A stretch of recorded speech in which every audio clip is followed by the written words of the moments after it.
Legacy IAS Academy.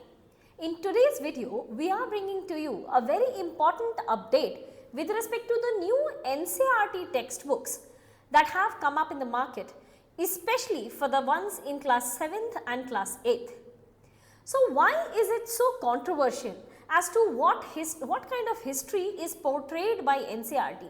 That is largely because CBSE makes use of NCERT textbooks, and CBSE has been responsible for outreach of large masses, for outreach of education of the large masses.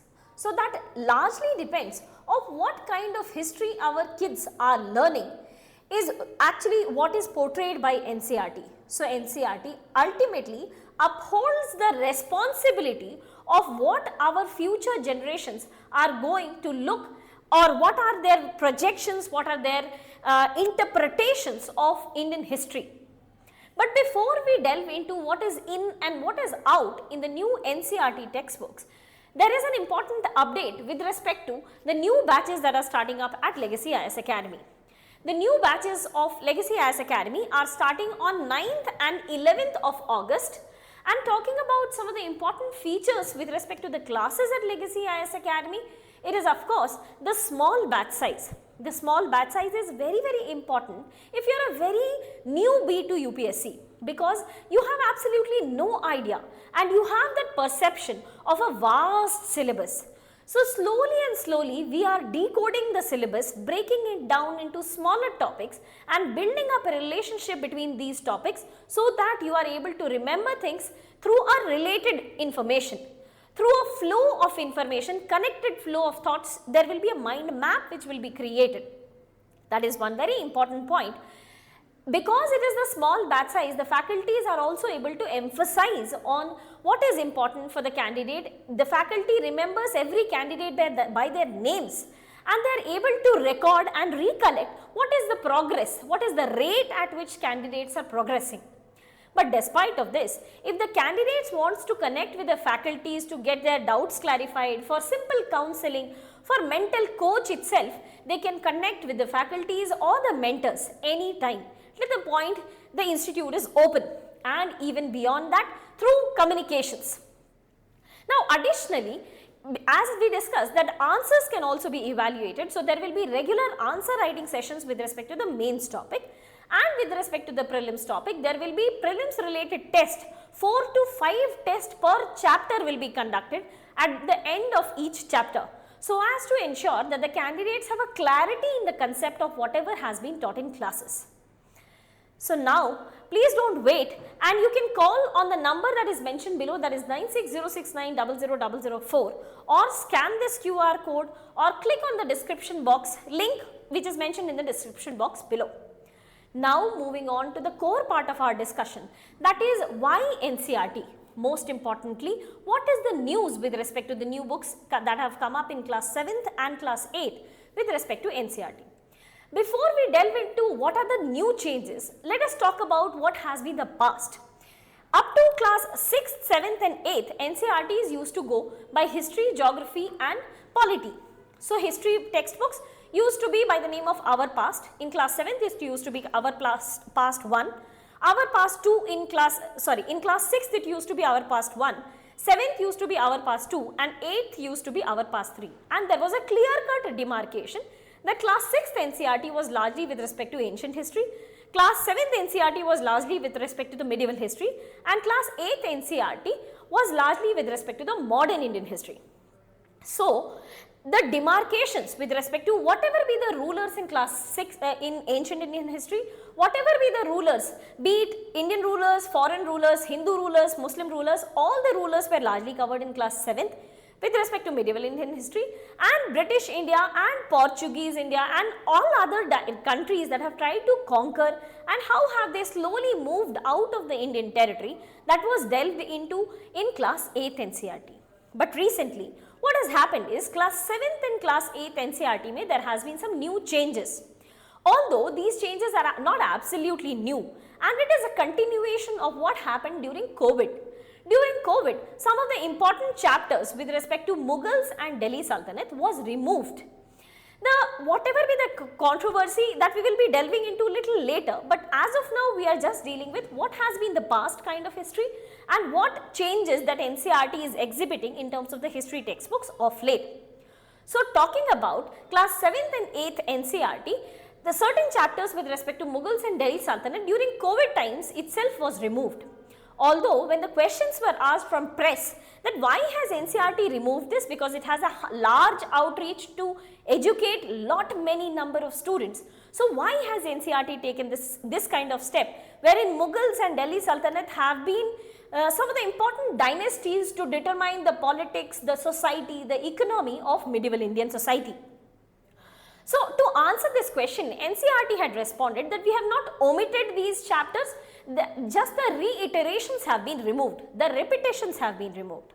So now when they have come up with the new books in class 7th and class 8th, the explanation is still the same. But there is one important thing that we need to understand before we start judging on the institution itself, on the NCERT itself. One important disclaimer that so far we have come up with only part 1 of class 7th and 8th. We are yet to uncover the second part of class 7th and class 8th NCERT has not come out yet. So we do not know whether they will be delving into these Mughal and Delhi Sultanate in the second part. To answer this question, again NCERT has not given any clear-cut explanation whether they will be disclosing or teaching about Mughal dynasty and Delhi Sultanate in the second part also. As of now, they have kept it as an undisclosed information, just that the part 1 has not discussed large part of Mughal dynasty and Delhi Sultanate has been omitted. At least in class 7th it has been omitted. Class 8th may some parts may they have covered Babur, Akbar and Aurangzeb. Now continuing our discussion with respect to this key, what is in and out. As we understood, the first part so far is out and the second part they have not yet disclosed whether they will be discussing Mughal and Delhi Sultanate in the second part as well. There is also one important thing that has changed in this NCERT textbook is there has been a strong emphasis on the Indian ethos, on the Indian religion, Indian culture. Some of the important rivers, mountains have all been, the sacred part of geography has been introduced basically.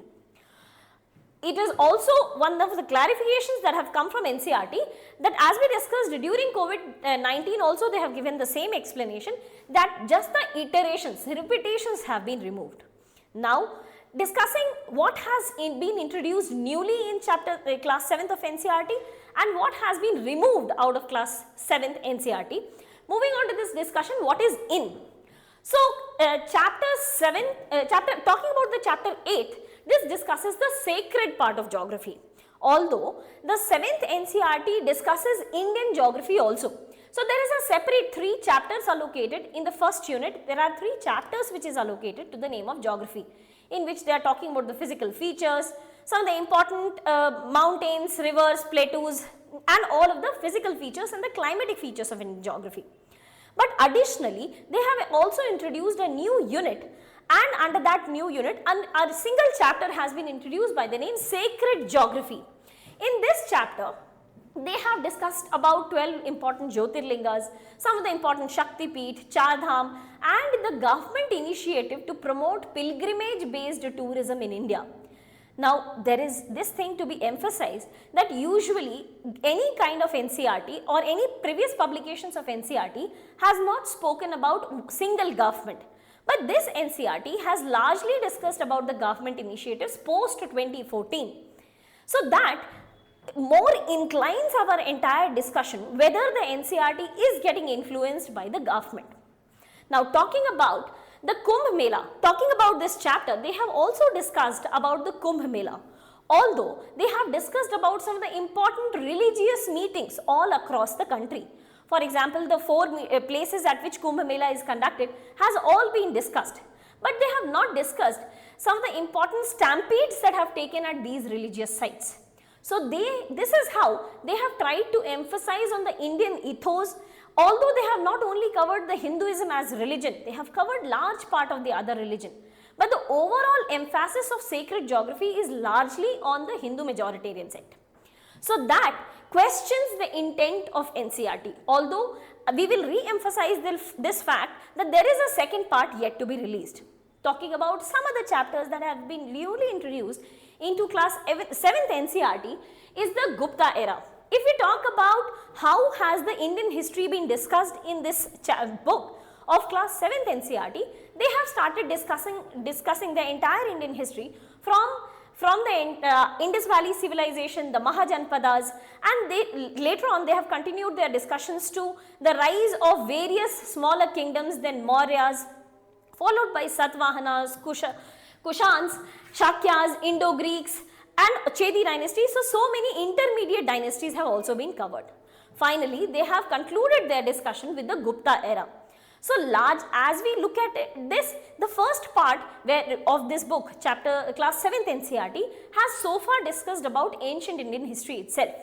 So maybe we can expect that the second part, which is coming up by the end of this year, that might have a detailed description about the medieval Indian history, which is still a speculated part. Now talking about the new book that has been introduced in class 8th.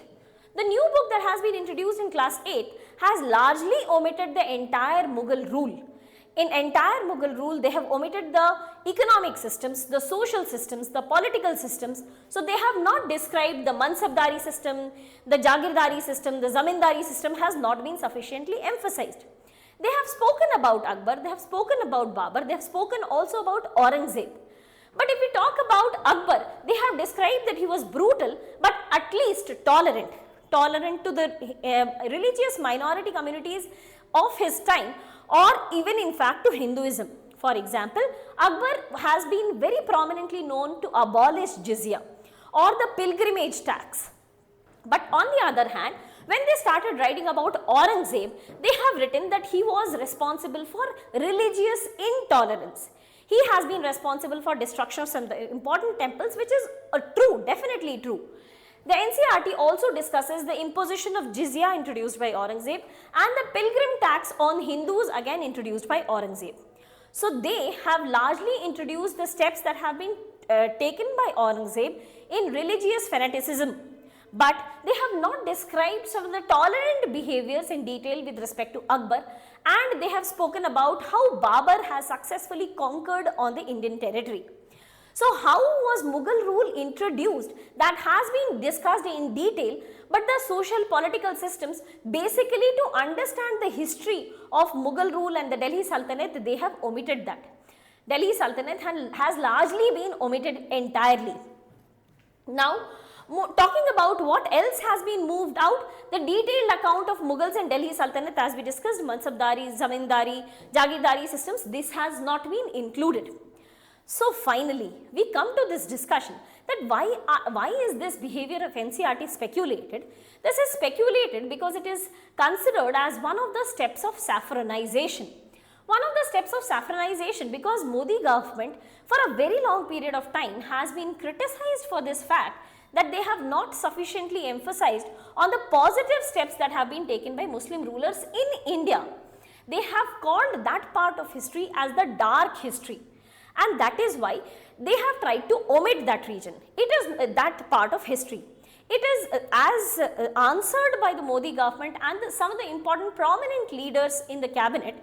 They have stated that they have not tried to just portray that. They have tried to omit that portion wherein the foreigners have tried to come and rule in India.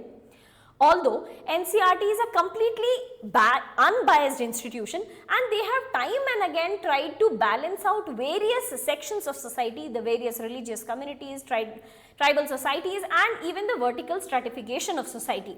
NCERT has time and again tried to balance out things. Whatever be the opinion of the government, whatever be the opinion of the public, has not affected NCERT for a long period of time. But if it happens so, which so far cannot be speculated because as we discussed, the second part is yet to be out. But if it happens so, then there are apprehensions that that is also leading to saffronization of such a revered institution which has been responsible for education of masses across the country. With that, we come to the end of this topic. If you have any doubt, please do let us know in the comment section below. Thank you so much and all the very best.